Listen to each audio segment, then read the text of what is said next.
जिल्हा क्रीडा संकुलात 187 दुकानांना मनपा जप्ती पथकाकडून नोटिसा, 5.5 कोटी थकबाकी। धुळे शहरातील जिल्हा क्रीडा संकुल येथील मनपा हद्दीत असलेल्या जिल्हा क्रीडा संकुल येथे 187 दुकानदार मालमत्ता कर धारकांकडे 5,08,20,660 रुपये एवढी थकबाकी असून वेळोवेळी मनपा प्रशासनाने मालमत्ता कर धारकांना कर भरण्याचे आवाहन केले, परंतु याकडे दुर्लक्ष करीत असल्याने आज थेट मनपा जप्ती पथकाकडून आयुक्त अमिता दगडे पाटील, अतिरिक्त आयुक्त करुणा डहाडे, मालमत्ता कर सहाय्यक आयुक्त स्वालिया मालगावे यांच्या मार्गदर्शनात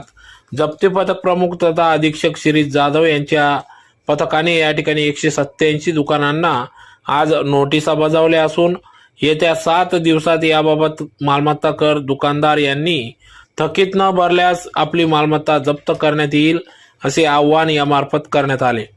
तर थकबाकीदारांकडे 5,08,20,660 रुपये एवढी थकबाकी असून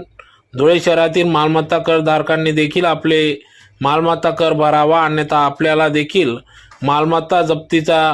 प्रसंग येईल व होणाऱ्या परिणामास आपण स्वतः जबाबदार राहील असा इशारा मनपा प्रशासनाच्या वतीने देण्यात आला आहे।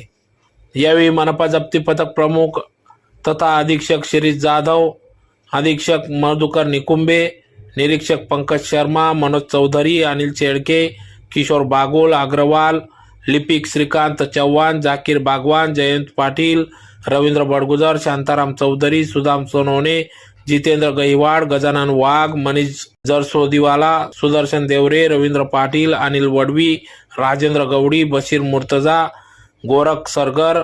श्याम चौधरी, जावेद हुसेन, मोहम्मद तैयाब, झिंगा कोडी, शेखर समीर,